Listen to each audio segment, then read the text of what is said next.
रामकृष्ण हे सर्वांना. आता सकाळचे 7:30 वाजले आहे.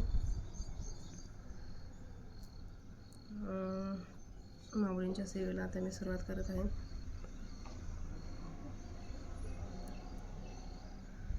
वक्रतुंड महाकाय सूर्यकोटी समप्रभा निर्विघ्नं कुरु मे देव सर्वकार्येषु सर्वदा. अलंकापुरी पुण्यभूमी पवित्र तिथे नांदतो ज्ञान राजा सुपाद्र. त्या आठविता महापुण्यराशी नमस्कार माझा सद्गुरु ज्ञानेश्वराशी.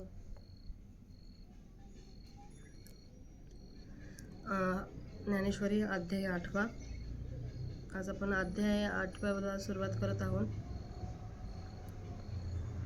अर्जुन उवाच की तद ब्रह्म किमध्यात्मं की कर्म पुरुषोत्तम अधिभूतं च की प्रोक्तम अधिदैव किमुच्यते. मग अर्जुन म्हणितले, हा हो जी अवधारिले जे म्या पुसले ते निरूपिसे. सांगा कवन ते ब्रह्म काय सया नाम कर्म अथवा अध्यात्म काय म्हणेपे. अधिभूत ते कैसे एथ अधिदैव ते कवन असे. हे उघड मी परियेसे तैसे बोला. अधियज्ञ कथम कोत्रम देहस्मी न मधुसूदन प्रयाणकाले च कथम नियोसी नियतात्मभिया. देवा अधियज्ञ तो काही कवन पायी ये देही. हे अनुमानासी काही दिटेने भर आणि नियता अंतकरणी तू जाण जसे देह प्राणी ते कैसे नि हे शाळक पाणी परिसवा माते. देखा धवळारी चिंतामणीचा जरी फोडला होय देवाचा तरी वसनातही बोलू त्याचा परिसोपून वसे. तैसा अर्जुनाची या बोलावसवे आली तोची म्हणतले देवे पारी येसे गाबरवे जे पुसली तुवा. किरटी कामधेनुचा पाडा परिकल्पतरुचा आहे मांदोडा म्हणून मनोरथ सिद्धीच्या जाणा तो नव नाही. कृष्ण कोणी त्यासी मारी तो पावे ब्रह्म साक्षात्कारी. महाकृपेने उपदेशो करी तो कैशा परी न पवेल. जे कृष्णाचे या होय जे आपण कृष्ण होय आपुले अंतकरण तैक संकल्पाची अंगण ओळखत सिद्धी. परी ऐसे जे प्रेम अर्जुनीची अति निसीम म्हणून त्याचे काम सदा सफल. या कारणे अनंते ते मनोगत त्याचे पुसते होईल जाणून आई ते उगरून ठेविले. जे अपत्य थानी होऊन निघे त्याची भूक ते मायेसीच लागे. एरवी ते शब्द काय सांगे मग स्तन्य देयेरी. मनोनी कृपाळू गुरुची आठाई हे नवल नोहे काही. परी ते असो ऐका काही जे देव बोलका झाला. श्री भगवान उवाच अक्षरं ब्रह्म परं स्वभावोऽध्यात्मतमुच्यते. भूतो भोवद्भव करो विसर्गः कर्मसन्निधा. मग म्हणितेले सर्वेश्वरे जे आकारी एक हो करे गोंधले असते न खेरे कवने काळी. एरवी सपूरपण तयाचे पाहावे तरी शून्यसे नवे स्वभावे. वरी गगनाचे नि पालवे गाळून घेतले जैसेही परी विरळे ये विज्ञानाची आखोळे. हालवलेही न गळे ते ब्रह्म आणि आकाराचे नि जालेपणे. जन्मधर्माते नेने आकार लोपिने मने नाही कहे. ऐशी आपुली याची सहज स्थिती ज्या ब्रह्माची नित्यता असती त्या नाम सुभद्रापती अध्यात्मका. मग गगनी जेवी निर्मळे नेनोकेची एक वेळे उठती घनपटळे नाना बने. तैसे अमृती ते विशुद्धे महदादी भूतभेदे ब्रह्मांडाचे बांधे होची लागती. पै निर्वय कल्पाची आबरडी की आदिसंकल्पाची फुटे विरोडी आणि ते सवेची मोडून ये ढोंडी ब्रह्मगोळकांची. त्या एकेकाचे भितरी पाहिजे तवे बीजाचाची भरिले देखीजे. माझी होती या जाती या नेनिजे लेख जीवा. मग त्या ओकाचे अंशांश प्रसवती आदिसंकल्प समास. हे असो ऐसी बहुवस सृष्टीवाणी. परी तुझे नवीन ऐकला परब्रह्मचे संचला. अनेकत्वाचा आला पूर जैसा. तैसे समविषयत्व नेनो कैसे मायाची चराचर रचे. पाहता प्रसवती या योनीचे लक्ष दिसती. एरी जीवा भावाची या पालविये काही मर्यादाच करू नये. पाहिजे कवन हे आघवे विये तव मूळते शून्य. मनवणे करता मुदल न दिसे आणि शैकी कारणही काही नसे. माझी कार्याची या पैसे वाढो लागे.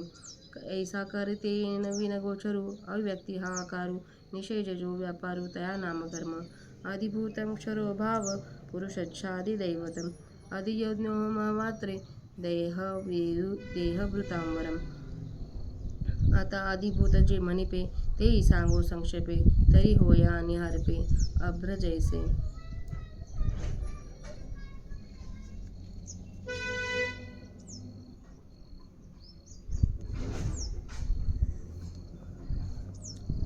असते पण आज नाही होई जे हे साच जया ते रूपा आणि ते पाच पाच मिळवून या भूता ते आधी करून असे आणि भूत संयोग तरी दिसे जे योग वेळे भ्रंशे नामारी पादिका त्या ते अधिभूत म्हणजे मग आदिदैव पुरुष जाणजे जेणे प्रकृतीचे भोगीजे उपार्जिले जो चेतनेचा चक्षु जो इंद्रिय देशीचा अध्यक्षु जो देहस्थ माने वृक्षो संकल्प विहंग माझा जो परात्माची परी दुसरा जे अहंकार निद्रा निरसुरा म्हणून स्वप्नेची आवर बारा संतोषाशिने जीवे येणे नावे ज्या ते आळवीचे स्वभावे ते आदिदेव जाणावे पंचयातनीचे आता येची शरीर ग्रामी जो शरीर भावा ते उपाशमी तो अधियज्ञ यथगामी पंडुकुमरा हेर अधिदेवाधिभूत तोही मीची कीर समजता परिपंधा एके डाळ मिळत काय साके नोहे तरी ते पंधरे पण न मिळे आणि केळीच्याही अंशा न मिळे परी जेव्हा असे त्याची मिळे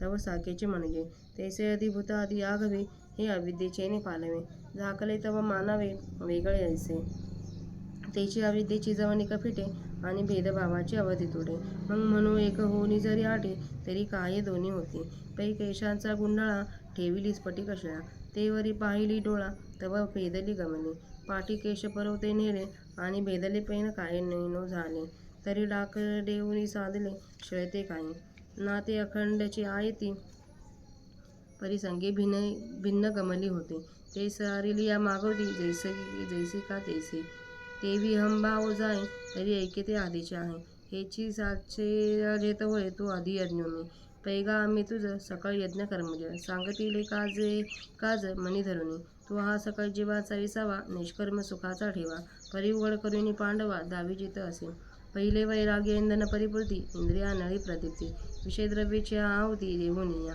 मग वज्रासन तेची उर्वी शोधुनी आधार मुद्रा भरवी वेदिकारचे मांडवी शरीराच्या ते संयम मागणीचे कुंडे द्वंद्विया द्रव्ये चेनी पवाडे पूजती उदंडे युक्ती घोषे मग मन प्राण आणि संयम हाचे हवन संपदेचा संभ्रम येणे संतोष विजय निधर्म ज्ञानानो ऐसे निहे सकळणे आणि समर्पे मग ज्ञान ते नेय हरपे पाठी नेयाची स्वरूपे निखिल उरे तया नावगा आधी यज्ञ ऐसे बोलला जग सर्वज्ञ तव अर्जुन अतिप्राज्ञ तया पातले ते हे जाणून म्हणितले देवे पार्था परिसुत आसी बरवे या कृष्णाची संतोषासवे एरू सुखासा झाला देखा बालकाची आधनी जाईजे का शिष्याचे झाले पण होईजे हे सद्गुरुचरी ऐकले जाणीजे का प्रसवतिया म्हणून सात्विक भावांची मांदी कृष्णांगी अर्जुनादी नासमा तसे बरी बुद्धी सामोरुनी देवी मग पिलकिली या सुखाचा परिमळ का निवाली अमृताचा कल्लोळ तैसा कोवळा आणि सर्व बोलिला मने परिसनयांच्या राया ऐके बापा धनंजया ऐसे जळो सरली या माया तेथे जाळीते तेही जळे. अशा आपल्या अध्याय 8व्या 58व्या वाचून झाल्या आहे. तर त्यांचा मराठीत अर्थ बघूया.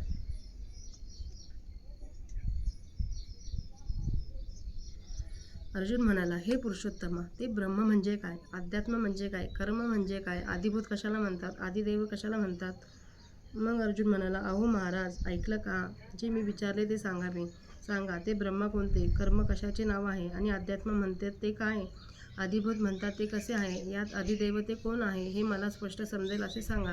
हे मधुसूदना, या देहात आदियज्ञ कोणता व कसा, अंतःकरण निग्रह केलेले योगी प्रयाणकाळी तुला कसा जाणतात. देवा, आदियज्ञ तो काय आहे व त्या देहात तो कोण आहे, हे अनुमानाने पाहू म्हटले तरी काहीच समजतीस येत नाही. आणि हे श्रीकृष्णा, ज्या पुरुषाने आपले अंतःकरण स्वाधीन करून घेतले आहे त्या पुरुषाकडून त्याची प्रयाणकाली तू जाणला जातोस तो कसा, हे मला ऐकवा. ज्ञानेश्वर महाराज म्हणतात, पहा, एखादा भाग्यवान पुरुष जर चिंतामणीच्या घरात निजला असेल तर त्याचे बरळण्यातीलही शब्द पण ते पण व्यर्थ जाणार नाही. त्याप्रमाणे अर्जुनाच्या विचारण्याबरोबरच श्रीकृष्णाच्या मनात जे आले ते श्रीकृष्ण सांगू लागला. अरे, जे तू विचारलेस ते चांगले ऐक. अर्जुना, अर्जुन हा कामधेनूचा बछडा असून शिवाय तो कल्पतरूच्या मांडवाखाली बसला आहे, म्हणून त्याने आपले मनोरथ सिद्धीस जावेत अशी इच्छा केली तर त्यात आश्चर्य नाही. श्रीकृष्ण रागावून ज्याचा वध करतो त्यास ब्रह्माचा साक्षात्कार होतो. मग ज्याला कृपेने उपदेश करेल तो ब्रह्म साक्षात्काराला कसा पावणार नाही. जेव्हा आपण कृष्णाचे अनन्य भक्त व्हावे तेव्हा आपले अंतःकरण कृष्ण होतं व मग त्यावेळी आपल्या संकल्पाच्या अंगणात अष्टमहासिद्धी राबतात. परंतु असे जे प्रेम ते अर्जुनाच्याच ठिकाणी अमर्याद आहे, म्हणून त्याच्या इच्छा सदा सफल आहेत. यासाठी श्रीकृष्णाने अर्जुन आपल्याला ही गोष्ट विचारेल अशी त्याच्या मनातील गोष्ट ओळखून अगोदरच त्या गोष्टरूपी पक्वान्नाचे ताट वाढून ठेवले. कारण की स्तनपान केल्यानंतर दूर झालेल्या मुलाची भूक आईला लागते. एरवी ते शब्दाने मला भूक लागली, दूध पाज असे सांगते गाय आणि मग ती पाजते. म्हणून कृपाळू गुरुच्या बाबतीत हे काहीच आश्चर्य नाही. परंतु ते असो, देव जे काही बोलले ते ऐका. श्रीकृष्ण म्हणाले, जे परम अविनाशी आहे ते ब्रह्माची आकाराच्या उत्पत्ती विनाशाबरोबर उत्पन्न व नष्ट न होणे ही जी सहज स्वरूप स्थिती तिला अध्यात्म असे म्हणतात. अक्षर ब्रह्मापासून भूतमात्रादी चराचर पदार्थांची उत्पत्ती करणारा जो सृष्टी व्यापार त्याचे नाव कर्म. मग सर्वेश्वर श्रीकृष्ण म्हणाले, जे या सर्व फुटक्या नशिवंत आकार मात्रात गच्च भरले असताही कोणत्याही वेळी गळत नाही. एरवी त्याचा सूक्ष्मपणा पाहू गेले तर ते शून्यच वाटेल, पण ते स्वभावाने शून्य नव्हे, कारण ते मूळच सत आहे. शिवाय ते इतके सूक्ष्म आहे की सूक्ष्मात सूक्ष्म जे आकाश त्याच्या पदरातून ते गाळून घेतले आहे. जे इतकेही सूक्ष्म असूनही झिरझिरीत असलेल्या या प्रपंचरूप वस्त्राच्या गाळणीतून हलवले तरी गळत नाही, ते परब्रह्म होय. आणि आकाराला आलेल्या पदार्थाच्या उत्पत्तीबरोबर जे जन्मरूपी विकाराला जाणत नाही व आकारवान पदार्थ नाहीसे झाले तरी जे केव्हाही नाश पावत नाही.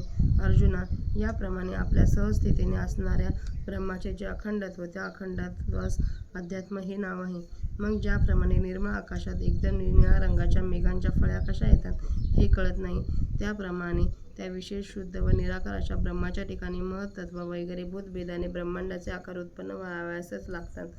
निर्विकल्प परब्रह्मरूपी माळ जमिनीवर मूळ संकल्प एकोहम बहुश्याम रूपी अंकुर फुटतो आणि त्याबरोबर ब्रह्मगोलकांचे आकार दाट येतात. त्या एक ब्रह्मांडामध्ये पाहावे ते ब्रह्मांड बीजांनीच मूळसंकल्पेनेच भरलेलं दिसतं व एक ब्रह्मांडामध्ये होणाऱ्या जाणाऱ्या जीवाची तर गणती नाही. मग त्या गोलकामधील अंशरूपी एक जीव असंख्य आदिसंकल्प करावयास लागले. हे असो, याप्रमाणे सृष्टी फार वाढावयास लागली, पण दुसऱ्याशिवाय एक परब्रह्म सर्वत्र भरलेले आहे आणि त्याच्या ठिकाणी अनेकत्वाचा जसा पूर आला आहे त्याप्रमाणे त्या ब्रह्माच्या ठिकाणी समविषयात्म कोठून आले हे कळत नाही. तेथे उगीच स्थावर जंगम पदार्थ उत्पन्न होतात. ते पाहिले असता प्रसवणाऱ्या योनीचे लक्षावधी प्रकार दिसतात. इतर जीवभावांच्या पालवीची काही गणनाच करता येत नाही. हे कोण प्रसवते म्हणून पाहू गेले तर त्यांचे मूळ ते शून्य आहे. म्हणून याचा मुळात करता कोणी दिसत नसून शेवटी याचे कारणही काही नाही व मध्ये कार्यच मात्र आपोआप वाढावयास लागले आहे. याप्रमाणे कर्त्याशिवाय अव्यक्ताच्या ठिकाणी ज्याच्या योगे हा भासमान होणारा आकार उत्पन्न होतो असा जो व्यापार त्याला कर्म हे नाव आहे. हे नरश्रेष्ठ, अधिभूत म्हणजे नश्वर पदार्थ आणि जीव हाच अधिदैवत आणि या देहात अधियज्ञ देहभावाचा उपशमन करणारा मीच आहे. आता अधिभूत ज्याला म्हणतात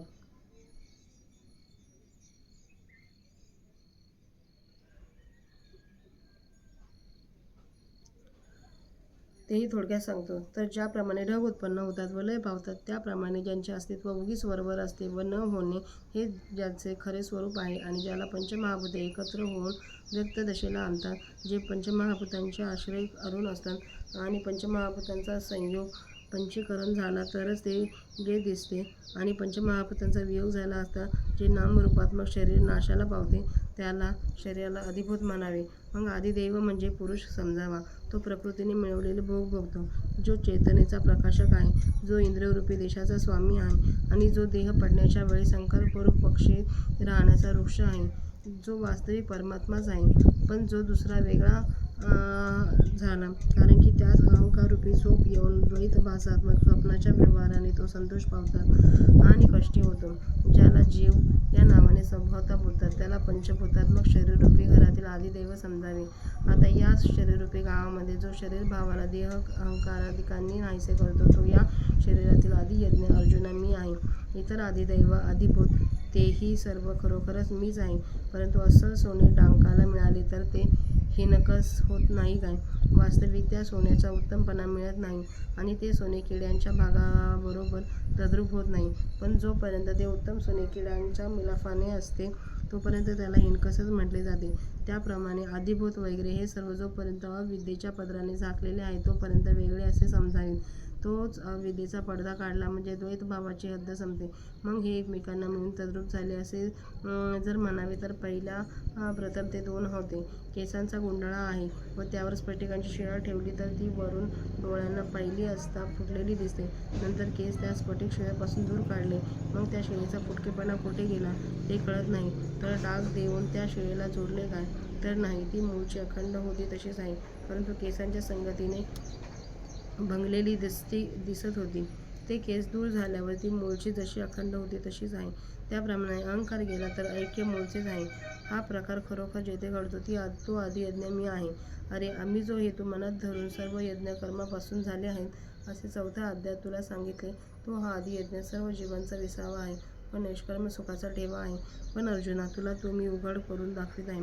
प्रथम वैराग्यरूपी भरपूर काष्टांनी चांगला पेट घेतलेला इंद्रियरूपी अग्नी शब्दादी विषयरूपी द्रव्यांची आहुती देऊन नंतर वज्रासन हीच कोणी जमीन ती शुद्ध करून शरीररूपी मांडव्यात आधार मुद्रारूपी चांगला ओटा घालतात. त्या येथे ध्यानधारणा समाधीरूप अग्नीच्या कुंडात वदैत्रयाच्या मंत्रघोषाने इंद्रियरूपी विपुल द्रव्याच्या सहाय्याने यजन करतात. नंतर मन, प्राण आणि संयम अशा या यज्ञसंपत्तीच्या समारंभाने धूर-रहित ज्ञानरूप अग्नीला संतुष्ट करतात. अशा रीतीने हे वर सांगितलेले साहित्य ज्ञानरूपी अग्नीमध्ये समर्पण केल्यावर मग त्या ज्ञानाचाही ज्ञेयामध्ये लय होतो. मागे केवळ ज्ञेय स्वरूपाने राहते. त्यास आदियज्ञ असे नाव आहे. असे सर्वज्ञ श्रीकृष्ण ज्या वेळेस म्हणाले त्यावेळेस अर्जुन अतिशयच बुद्धिमान असल्यामुळेच त्याच्या ते लक्षात आले. हे लक्षात येऊन देव म्हणाले, अर्जुना, तू चांगल्या तऱ्हेने ऐकत आहेस. या कृष्णाच्या संतोषाने अर्जुन आनंदित झाला. पहा, लहान मुलांच्या तृप्तीने आपण तृप्त व्हावे किंवा शिष्याच्या पूर्ण होण्याने आपण कृतार्थ व्हावे हे एक जन्मदात्री आई किंवा सद्गुरू समजतात. म्हणून अष्टसात्विक भावांचा समुदाय अर्जुनाच्या अगोदर श्रीकृष्णाच्या अंगी मावेनासा झाला. परंतु देवांनी आपली बुद्धीने तो सावरून नंतर सुख हेच कोणी पिकलेले फळ, त्याचा सुवास अथवा थंड अशा अमृताची लाट त्याप्रमाणे मृदू आणि सरळ असे भाषण केले.